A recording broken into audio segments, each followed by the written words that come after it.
Kyle here from allmediareviews.blogspot.com. Please subscribe if you haven't subscribed. Thank you for subscribing recently if you have. I was gonna, been meaning to do a sort of procrastinating.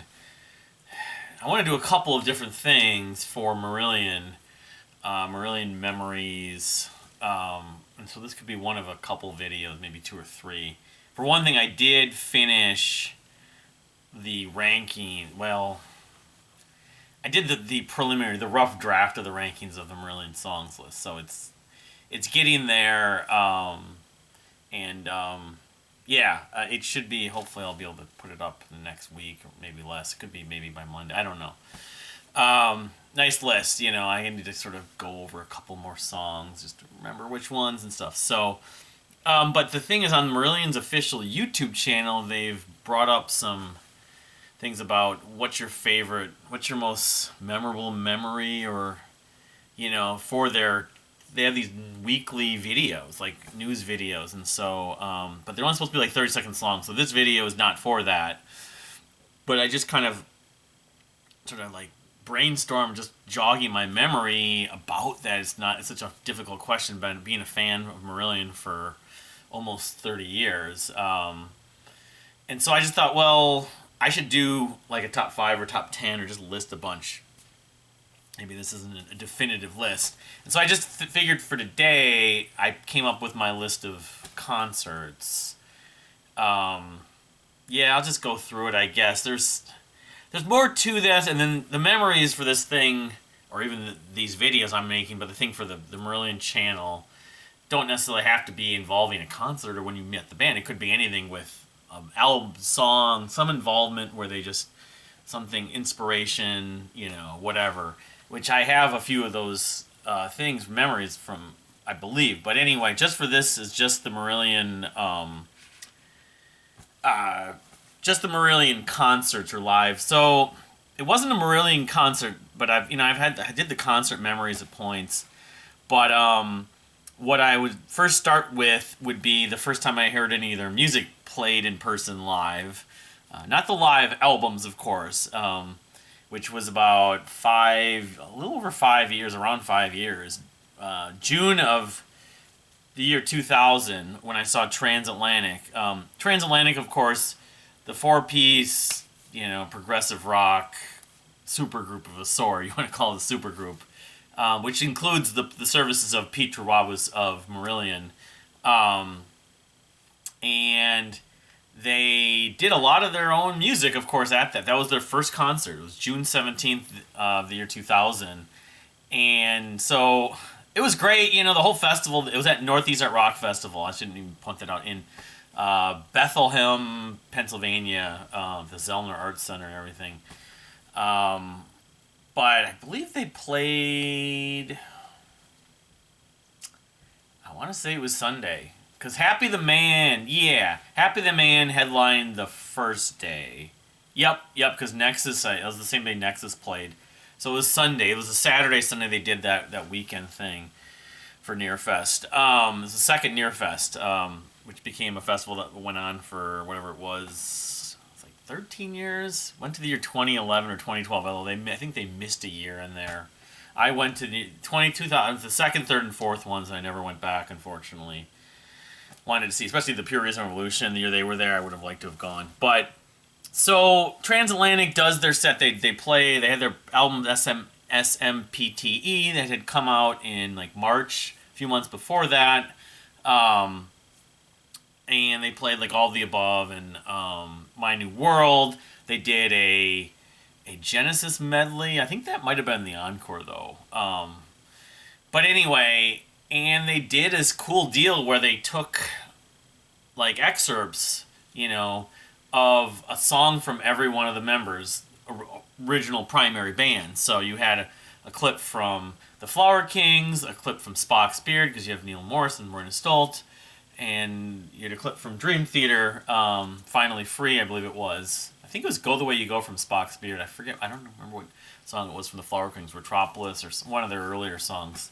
And of course they did do The Great Escape, which, you know, not only was it the first time I got to see any Marillion music played live, it was like one of my favorite songs. Not to spoil the songs list, but including this, I'm sure. I guess Royna played the guitar solo, the Steve Rogers guitar solo. I know it's Pete.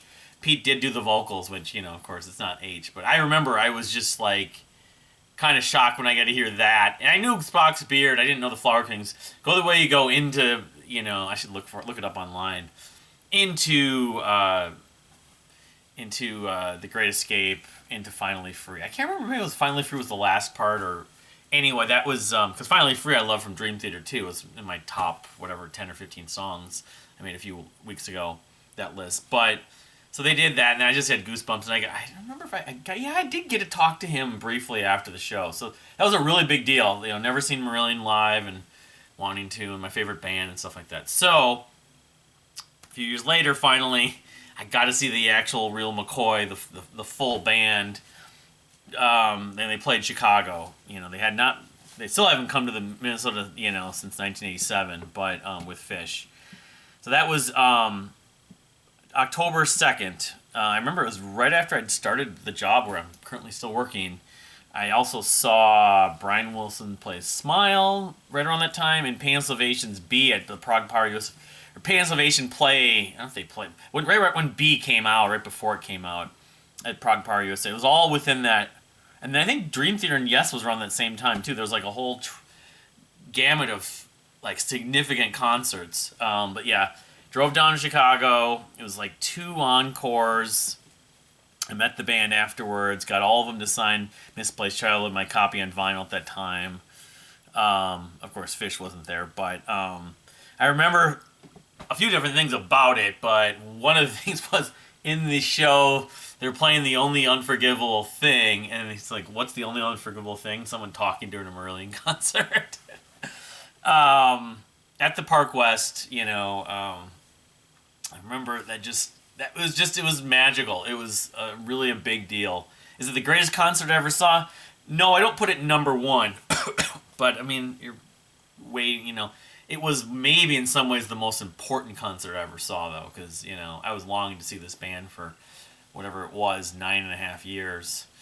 So, going back to spring of 95 to whatever, almost half a year. 2004. So, yeah, that was... And they said they played, I think, 3 encores. But they played, a lot of Marble. They didn't play Ocean Cloud, unfortunately, but they played, like, The Invisible Man, and I can't remember if they played Genie. I should look up the set list, but yeah, it was a really big deal. I remember I was standing up near relatively, not at the very front, but when I was still younger and could stand long periods of time without having a back problem and everything. But I remember I met this girl named Megan there who was going to go to the show. She was from Michigan. And that was my thought, was I was going to go to multiple shows because I'd been waiting for them to come to the U.S. for so many years. I couldn't afford it when they went. I didn't even know about the tour in '97. So, but yeah, I don't know what happened to her. Name had been like Megan White. Anyway, and I was hanging out with her and this one other guy basically most of the show, but I didn't really know anyone. I'm sure there were people at that show that I know now. That seems to be the case. A lot of people from the upper Midwest, end up going to Chicago shows. So then I think this was largely driven when they had their work visas for the U.S., which are good for a year. They still had the work visas, so they came. But in order to afford the cost to avoid pain, they did the trios. And then in the book here that I've got, the book I just finished a few weeks ago, they talk about several occasions. Many times in their history, they played as a trio. They called them Los Marillios Trios, the Marillios. So that's what I saw again in Chicago. This was not at the Park West. This was at the Double Door, smaller venue. And I met Lucy Jordash outside. I have a photo of that actually on Facebook. Before the show, a guy named Jason Hart opened. I can't remember the show. The John Wesley opened. That's right, and he played "Run Like Hell" from Pink Floyd. So he's a common. He's all over this book. He's been frequently touring with them. Them and Porcupine Tree, of course, John Wesley. But anyway, the trio show was fun. I mean, I remember after Jason Hart played, and I think Jason played Kaylee. He's like this solo artist that does piano and sings.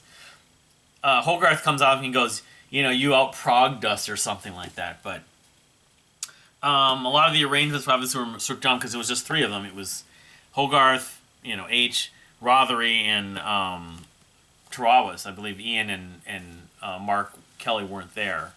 Ian Mosley. So, yeah, it was fun. It was more intimate. I want to say, the set list was different than the show at the Park West the previous fall, but I remember that show being... I want to say it went by quicker. It was... I don't know how long of a show it was. It probably wasn't as long of a set list because it was just the three of them. But it was still great to see them again and in that format. I don't know how much of they may have played Cinderella Church on that show. I can't remember this from a set list time. I should have pulled that stuff up. But anyway, just from my memories at the Double Door. I haven't been back there since, but Double Door is a smaller venue than the Park West. So then that was in 2005. Then I had this long window of time. I went to Chicago for other shows, but I did not... I didn't see them. Obviously, they didn't come to Chicago, and they didn't tour the U.S. for the subsequent tours for the Somewhere Else tour and the Happiness is the Road tour. But then they put out their new record.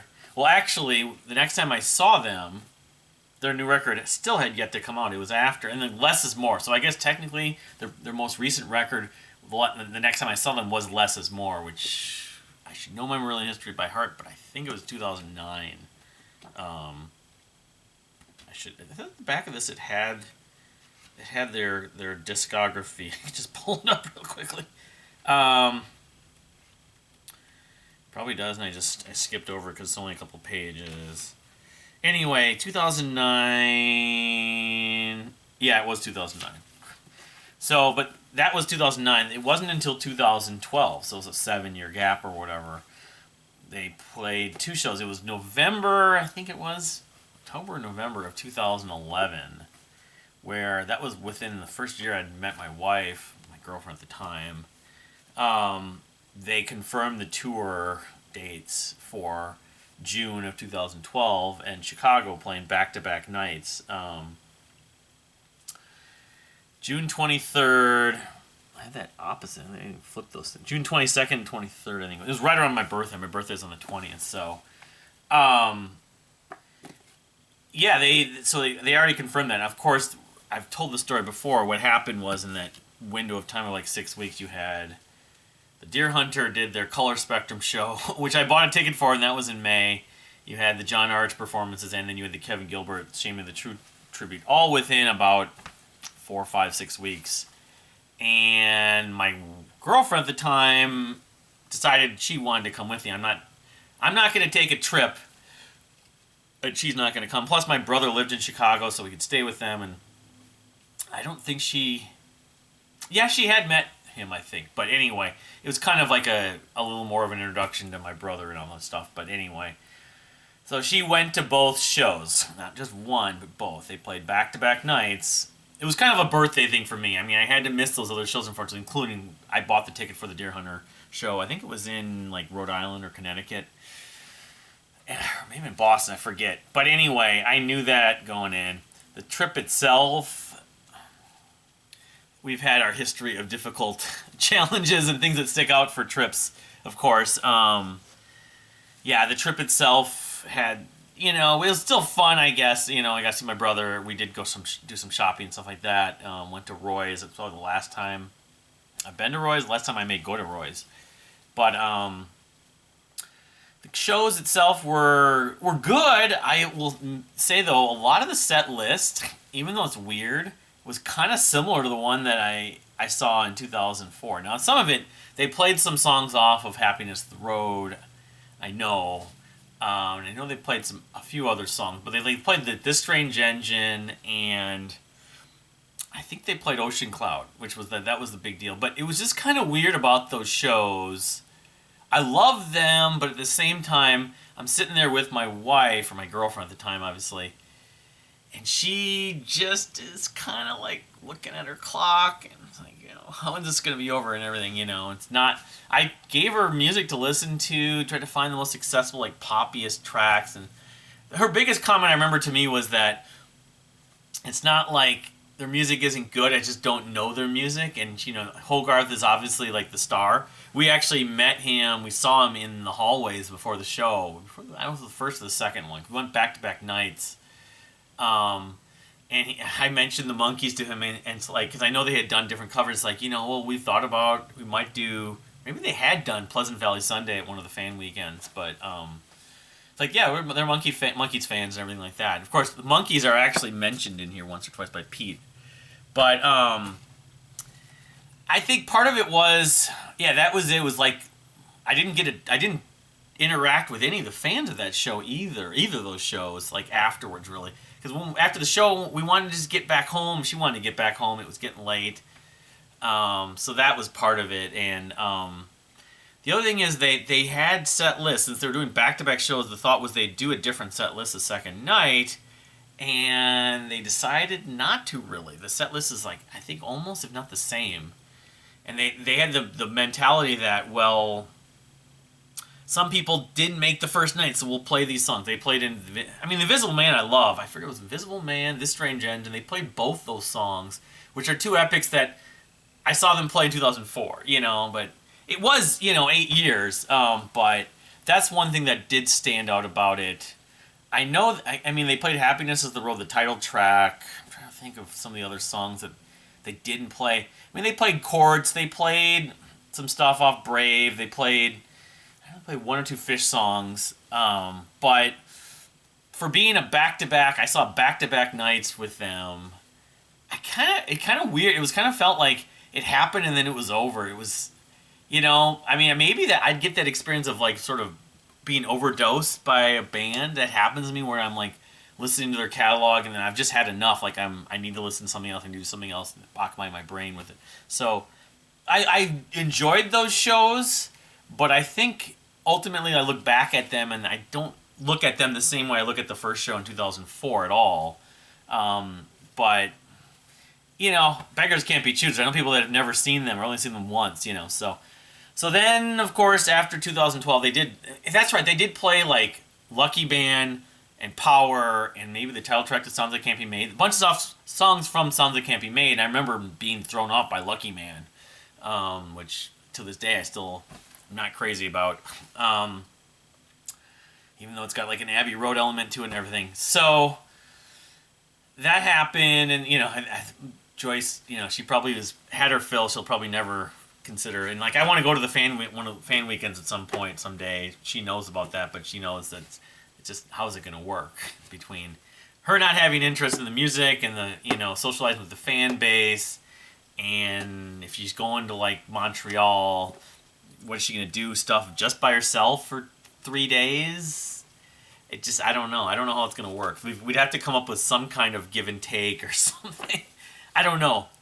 Anyway, but they, that something kind of made came out that fall and everything like that, of course, and then they didn't come back, tour and support the next year, but of course in 2016 their next record came out, Fear, F Everyone and Run. That was in September of 2016. And what happened to me in September 2016, I had my wedding. I got married, so it was a tricky deal. And I know the dates got confirmed probably less than 3 months. It wasn't like 8 months or whatever it was. It wasn't like we found out about that, in December of 2015. I don't think so. Anyway, I was kind of in the mentality that I'm not going to be able to see them as much as it pains me, and they weren't coming here. If they were to come to Minneapolis, the Deer Hunter actually played in Minneapolis a week before 4 or 5 days before my wedding. I didn't go. I could have gotten the guest list and gone for free because I'm a lifetime member, but I didn't. I still regret missing that show. But anyway, but I decided after a lot of thinking about the scheduling when it happened. It was actually October 28th. 27th to 28th. They did again back-to-back shows, but it wasn't at the Park West this time in Chicago. It was at the Vic Theater in Chicago. I just said, bleep it, and this was like a month after the wedding. It wasn't like the week after. So I was like, I don't care. I know how much everything's cost me because, I've never been married before. I'll tell you this. if you're trying to figure everything out, it's a long process and it's a very expensive process. It's a lot of money. So, money, of course, was very tight, right after paying for a wedding, But I said, I don't care. So I went to, and my friend John was going to go. I did go to the second night, the 28th. I didn't go to the 27th. The other weird thing that I always associate this show with, weird thing or just unfortunate or just coincidental, is, of course, is the Chicago Cubs played in the World Series. They had a great season, played, and then ultimately won the World Series. The Vic Theater is literally like half a mile down the road from Wrigley Field. Game 3 of the World Series, I believe it was the 28th. It was either Game 3 or Game 4, one of the two, I forget. On the way to the concert, I was on the L, the train system they have, I stayed at an Airbnb. First time I'd ever done that amongst Cubs fans. So it was like standing room only. It was mobbed. It was crunched. But whatever. Also standing in line outside, waiting to get in the show, which I hung out for, it was like better part of an hour and a half probably. There were a lot of Cubs fans, including there was a couple of Cubs fans that actually had gone to the Marillion show the night before. At least one or two I saw. So they went to the Marillion show the night before. Yeah, I think it was Game 3. It was. And I know the Cubs had lost at least one. All I know is it didn't look like it was going to be in it for the Cubs to win, and they ended up coming back. They were down in that series. Because the first two games were in Cleveland. They played the Indians in that series. Anyway, it was a great show. John Wesley opened again. I don't believe he opened at the two shows in 2012. Yeah, I mean, they played some of the Fear stuff. They played El Dorado. And at that point, I'd been listening to Fear for like a few weeks, enjoying it. I think they played the New Kings also. They played a few tracks from it. I mean, from a set list standpoint, it was pretty satisfying. I remember I met my friend Heidi at that show, and her husband, and a few other people. Mike Kuntz, who's actually, I didn't mention that. I knew a few people that actually were mentioned here. Heidi and Mike are both referenced in here. 2 Minnesota connections. It's kind of cool with the crowdfunding and stuff like that. But yeah, I mean, it was just myself and my friend John. We went to Al's sandwich place beforehand, which I'd gone there a few years before. I'd ate with Ben Sinister, the band. It was really good. It was like mouth-watering good. It wasn't as good back in a few years later. It was all right, but it was like a Philly beef sandwich place. But yeah, I mean, that's the last time I saw them, of course. I felt like it was, like, I would have regretted not going to see at least one of those shows if So I really didn't have any regrets about going, even though from a cost standpoint I was, between airfare and food and whatever else, the tickets, of course. I know they didn't have a lot of merch, though, to buy. I bought one of the shirts. It was just like a standard shirt. And then I ended up buying like a DVD at it, but that was it. Like a Blu-ray, which I probably never watched still because I don't have a Blu-ray DVD player at this point. So, yeah, it was enjoyable, the show in Chicago. I mean, having to memorize the set list and everything like that, I should have them a better memory of them. I mean, I can remember the tours they were on, supporting what songs they played. I think in a way it was a little bit like the two shows in 2012, where it sort of started and then it was over before I knew it. Because it's kind of one of those things where they're a band you love and the music is so enjoyed and you have such appreciation with it that they go through it, and then before you know it, you're like, I still want more. Like, it went by too fast. But I'm trying to remember if there was like anything. I think they played Estonia. I know at one of the shows in 2012. Yeah, they dedicated a song to someone who had passed away, who knew someone who passed away with Estonia. But yeah, I mean, I've never seen them play like the full Brave live or any full album live, although the show in 2004, they played a lot of Marbles, but they didn't play the whole thing. I know they didn't play Ocean Cloud, but they might have played Ocean Cloud at the show in 16, though, that I went to. So Ocean Cloud is a great track. I mean, again, I'm going to do the song list. So that's kind of the rundown of just the top of my head memories of of all the Marillion shows, which is obviously not that many. I've seen many bands twice as many times, but at least several. But yeah, so what are your biggest memories from seeing Marillion live? What's your favorite, like, what was the best concert you ever saw seeing them? They are known as a live band, and I mean, they're not a boring live band. They don't go through the motions. They play to the crowd. You know, Age does talk. He doesn't do a ton of talking, but he references stuff in different cities. That's why I'd love him to come here. He might reference Prince or something. I don't know. I can't remember if they said something about the World Series. They might have at that show. That probably. Unfortunately, that show I always associate with that Cubs. I mean, what are the odds? The show I go to is the night of the first game at Wrigley Field in a World Series in whatever it had been, like 90 years or something.